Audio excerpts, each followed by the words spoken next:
Regozijo-me imensamente com esta oportunidade de participar nesta sessão solene que assinala o 30º aniversário da Constituição da República. Trata-se, na verdade, de um marco importante e o facto de o podermos celebrar, melhor, o facto de naturalmente o celebrarmos é igualmente um forte sinal da maturidade democrática e cívica reinante em Cabo Verde. E é precisamente por este ponto que desejo começar. 30 anos envolvidos, a Constituição é já, indubitavelmente, um sólido património de toda a grande nação cabo-verdiana e um seu motivo de orgulho. Trata-se de uma boa Constituição. Ela é moderna, inspiradora e com uma magnífica densidade de valores, princípios e regras que têm guiado todo o processo de instalação e consolidação do Estado de Direito Democrático em Cabo Verde. Desde o ângulo estritamente institucional, tem permitido a governabilidade do país. Na verdade, a estabilidade governativa e, num plano mais amplo, viabiliza, enquadra e sustenta o pleno funcionamento da democracia. Vivemos num Estado constitucional. Isto é inegável e é uma das marcas mais distintivas deste Cabo Verde, de que todos nos orgulhamos. O processo constitucional de há 30 anos foi complexo e historicamente transformador. Abriu um novo capítulo na história do nosso país, história política e institucional, mas igualmente história social, econômica e cultural, pois que a Lei Fundamental de 1992 tem sido a régua das réguas deste e neste caminho bem-sucedido de construção e fortificação da democracia e do Estado de Direito cabo-verdianos. Honra-me imenso render a minha homenagem às mulheres e aos homens que assumiram então as vestes de constituintes e protagonizaram esse momento grande da nossa história. Cumpriram muito bem e abriram caminho a que Cabo Verde pudesse cumprir plenamente a sua antiga, profunda, enraizada ânsia de liberdade e progresso. Com efeito, temos vindo a cumprir e é fundamental que continuemos a cumprir. Hoje, todos nos congratulamos, por exemplo, com a forma como as nossas ilhas se destacam nos rankings internacionais relativos à avaliação da democracia e ao desempenho do Estado de Direito à escala africana e global. São ganhos que decorrem dessa aposta nacional na democracia e na Constituição, democrática como alma e limite. Tem sido, repito, um caminho bem-sucedido para a nação cabo-verdiana no seu todo. E é importante reconhecer e enaltecer a forma e o ritmo como a Constituição da República está a afirmar-se enquanto uma verdadeira instituição, pertença de todos e de todas, ao alcance de todos e de todas, seu parâmetro, seu amparo também. A invocação da lei fundamental pelos cidadãos e cidadãs e por todos os setores da sociedade está, com efeito, a tornar-se um hábito, ou seja, e pedindo por empréstimo o raciocínio de Bobbio, a percorrer os territórios da irreversibilidade. E tem de ser assim. A Constituição não é e nunca poderá ser o ponto de chegada. Temos de aprofundar este processo da sua assunção social, criar as condições para que ela seja sempre uma Constituição viva, visceralmente avessa ao positivismo do autocontentamento, antes funciona a tempo inteiro como um farol para mais conquistas, o fermento de um constante estado de inquietação e demanda de novas aberturas para os sinais dos tempos e para as dinâmicas portadoras de progresso. Nesta nossa sociedade democrática, é reconfortante a existência da academia e de espaços de debate e intervenção crítica. Dão conta do quanto temos avançado enquanto sociedade democrática. Temos de saber escutar o seu contributo para a vivificação da reflexão sobre como empurrar cada vez mais além as fronteiras da cultura da Constituição e sobre como equacionar e albergar problemáticas e desafios sequer suspeitados há 30 anos. É próprio da sociedade democrática e do Estado democrático alçar-se a patamares sempre mais elevados, estar aberto aos avanços científicos, tecnológicos e outros, propor e propor-se novas ousadias. Senhor Presidente da Assembleia Nacional, vivemos à escala planetária tempos complexos e de extrema imprevisibilidade. Tempos voláteis mesmo. O mundo está num acelerado e profundo processo de transfiguração. Antevê-se uma nova ordem mundial.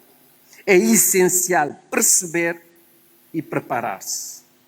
Uma das marcas destes nossos dias é a chamada infocracia e a forma desabrida, porventura até implacável, como atua nas sociedades, na vida das pessoas, influenciando os seus modos de estar, de agir e, máxime, a sua capacidade de escolha. Os desdobramentos são mais preocupantes ou mais desafiadores em estados pequenos, com frágeis capacidades de análise e contextualização, periféricos relativamente aos centros de definição de conteúdos e de formatação, e onde as influências chegam pelas vias mais subtis e inesperadas. As sociedades, todas elas, estão cada vez mais complexas, vivendo desafios que se renovam e se sucedem em ritmo vertiginoso. Verifica-se uma forte erosão dos órgãos ou instâncias de intermediação social. Mesmo a academia, mesmo as igrejas, os partidos políticos, evidentemente. É galopante a abertura de espaços a movimentos iliberais ou mesmo antidemocráticos perante uma confrangedora inépcia de forças e instituições de larga tradição. Aprofunda-se a desconfiança dos cidadãos quanto à capacidade ou ânimo do Estado para resolver os problemas. Não raro vê-se o risco das respostas simplistas com o potencial de agudização dos problemas. O que fazer? É fundamental refletir sobre toda esta situação a que o mundo chegou. Refletir desde logo sobre as instituições, a começar pela Constituição. Urge perceber a escalada de desencanto e frustrações. O que é que falhou? Onde é que erramos? Onde é que Estados falham nas respostas aos direitos e às expectativas dos seus cidadãos? Neste mundo globalizado, tanto os avanços quanto as falhas e retrocessos são interdependentes, pelo que se revela essencial estar atento à arrogância que persiste. Ao invés da modéstia para avaliar e corrigir, verifica-se a pressa em fabricar soluções e propô-las como modelos. Na reflexão que se impõe, é fundamental um genuíno reengajamento com os espaços multilaterais, as instâncias privilegiadas da governança global. É urgente devolver sanidade às relações internacionais, um sentido de legalidade e de escrupuloso respeito pelos valores e pelas normas. É preciso que nos reencontremos na confiança mútua, no respeito uns pelos outros, na estabilidade e previsibilidade que são garantia de todos, dos grandes e, sobretudo, dos pequenos que nem Cabo Verde.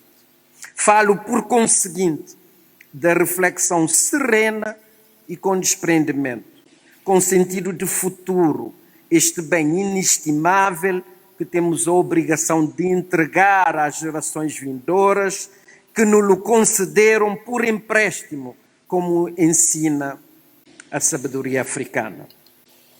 Senhor Presidente da Assembleia Nacional, nestes quase 50 anos de independência, cumprimos globalmente, distanciámo-nos folgadamente do ponto de partida. Somos hoje um país de rendimento médio. Equacionamos e resolvemos, porventura, o essencial dos problemas básicos da população.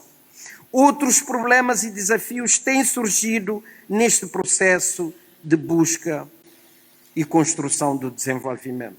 Aqui e acolá verifica-se retrocessos. A irreversibilidade não é um dado generalizado.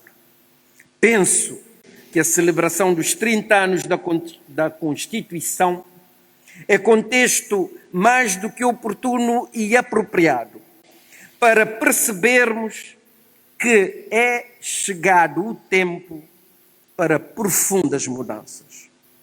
Tenho dito e repito agora, fizemos razoavelmente bem o que tínhamos a fazer, mas não podemos continuar a fazer da mesmíssima forma.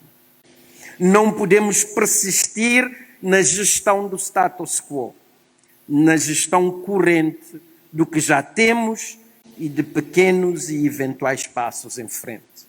Nessa linha, o risco de perda ou de regressão é real.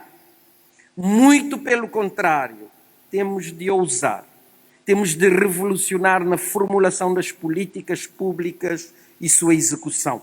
O nexo de coerência e verdade na defesa e promoção do interesse público nacional tem de nos levar, enquanto nação, o mais longe quanto possível, na procura dos melhores sujeitos e das melhores ferramentas para gerir as políticas públicas. Pensemos, por exemplo, no caso da saúde. Será que estamos a cumprir a Constituição neste domínio? E a resposta que busco sequer poderá ser dada de forma rápida sob a válvula da chamada realização progressiva dos direitos econômicos, sociais e culturais. O problema é ligeiramente outro. Já fizemos fortes e indesmentíveis investimentos em infraestruturas e equipamentos especializados. Já investimos em recursos humanos. Já alargamos a rede de cobertura sanitária. Tudo isso junto não chega, não tem chegado para responder aos níveis de expectativa e exigência legitimamente existentes na sociedade. Temos de avaliar o funcionamento dos serviços e a eficácia dos resultados. Temos de nos preocupar com a qualidade. Temos de assegurar um nível mais elevado nas respostas em matéria de saúde. Ou seja, com os investimentos já feitos, está ao nosso alcance fazer mais e melhor. O mesmo grau de preocupação aplica-se ao domínio da educação. Temos de ter a coragem de avaliar a eficiência dos investimentos feitos. Indagar se estamos a assegurar o supremo índice da educação, que é o da qualidade. Neste nosso pequeno país, arquipelágico ainda por cima, boas escolas convivem com escolas não ou exiguamente equipadas. Temos alunos que concluem o ciclo básico sem saber ler. Urge perguntar até onde é que as assimetrias estão a minar a qualidade do ensino. Em que extensão é que a não garantia de qualidade na educação para todos compromete ou afronta o princípio da igualdade consagrado no artigo 24 da Constituição.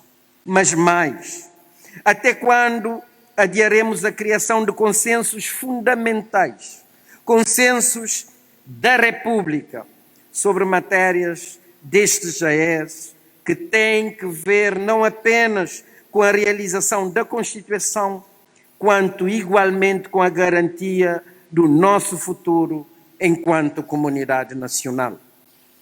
E desejo da mesma forma referir-me à nossa diáspora, melhor ainda, à nossa condição de país de imigrantes. Sempre o fomos, continuamos a sê-lo.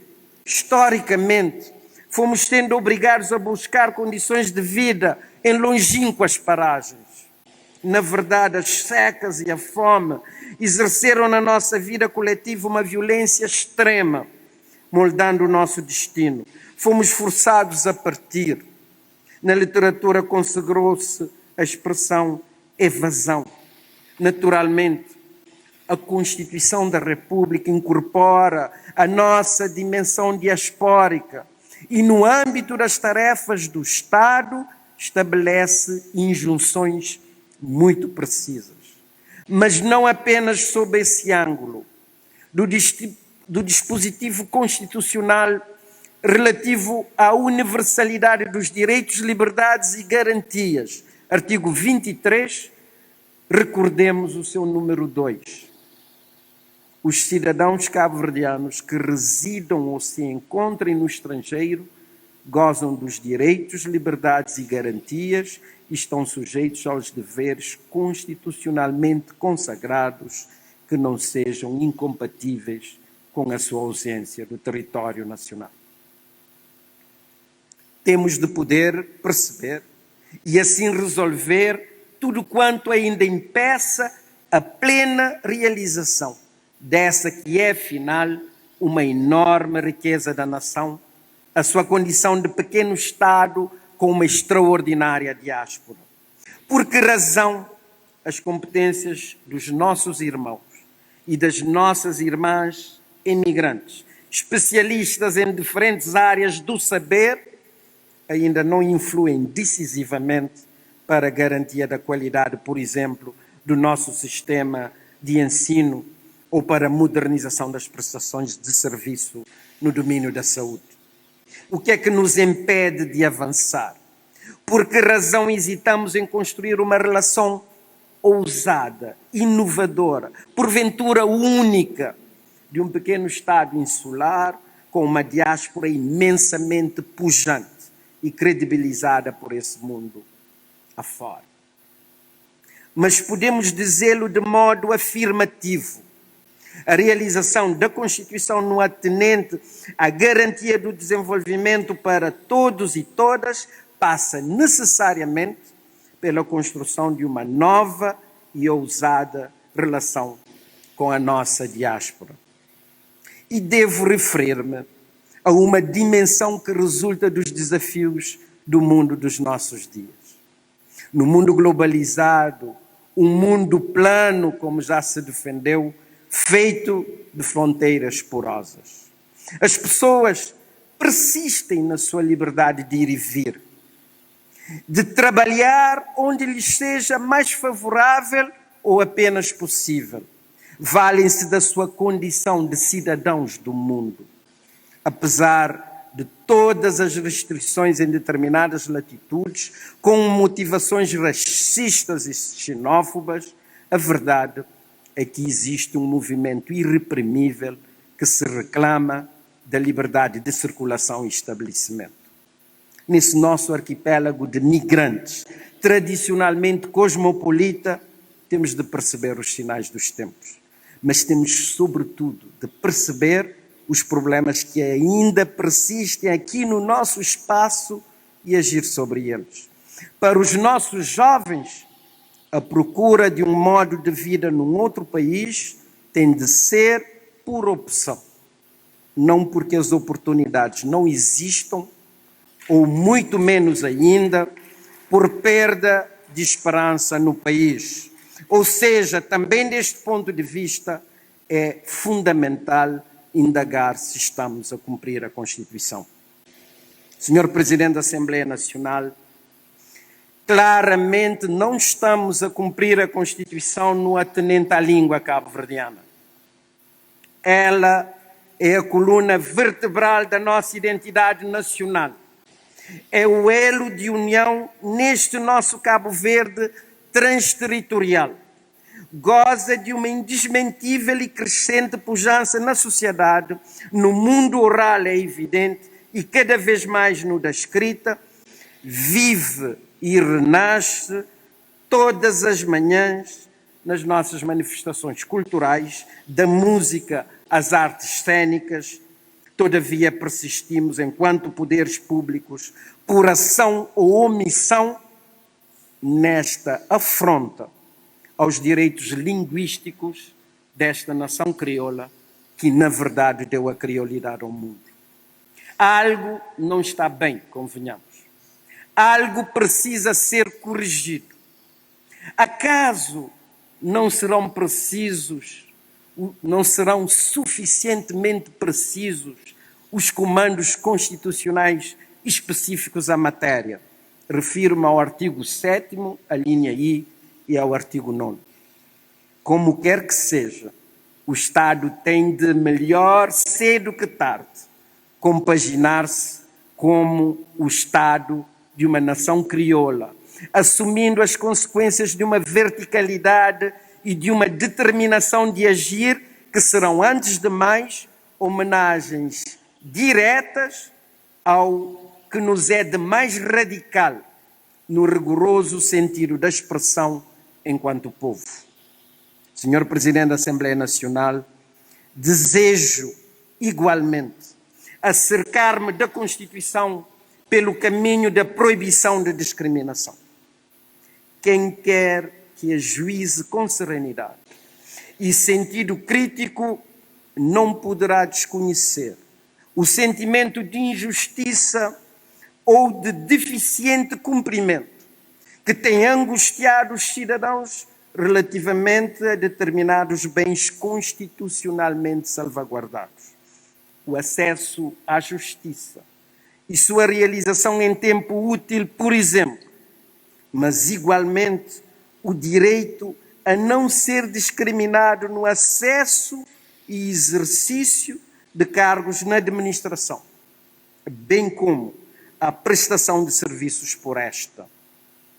Falta-nos a determinação política e social necessária para erradicar a chamada partidarização na máquina do Estado, globalmente considerado, mas também na sociedade. Temos de continuar a trabalhar para que tal aconteça, impondo de alto a baixo um dever de coerência entre o proclamado e o praticado. Urge cumprir a Constituição também neste particular. Por outro lado, e julgo que todos o sabemos, existe um longo caminho a percorrer no concernente aos direitos económicos, sociais e culturais. A sua alargada realização depende da criação de condições favoráveis, a começar em termos de crescimento económico inclusivo. Mas temos de perseverar na busca de um nível pelo menos equivalente ao que já temos em matéria de realização do catálogo constitucional de direitos, liberdades e garantias políticos. O que equivale a ter bem identificado o nosso grande desígnio nacional, o desenvolvimento. Precisamos todos e todas abraçar a cultura do desenvolvimento. Precisamos todos e todas abraçar a cultura do desenvolvimento. Cada um e cada uma no seu posto de trabalho, na sua trincheira de realização pessoal e profissional. Temos de desejar o desenvolvimento e agir em consequência, produzindo cada vez mais e melhor, sendo escrupuloso em matéria de qualidade e rigor, competindo com os melhores, criando fatores de riqueza nacional, mas igualmente poupando, combatendo os desperdícios e os gastos dispensáveis. A maior homenagem que podemos prestar a esta Constituição jovem de 30 anos e ao constitucionalismo cabo-verdiano é erguermos de forma genuína e determinada um novo pacto entre as forças políticas, entre as sociedades civil e política sobre os caminhos que nos levarão ao desenvolvimento, um pacto que galvanize a nação e nos coloque a todos e a todas, ombro a ombro, na construção de um Cabo Verde com um nível e qualidade de desenvolvimento que viabilize e sustente a realização plena da Lei Magna. Tenho certeza, está ao nosso alcance. Muito obrigado.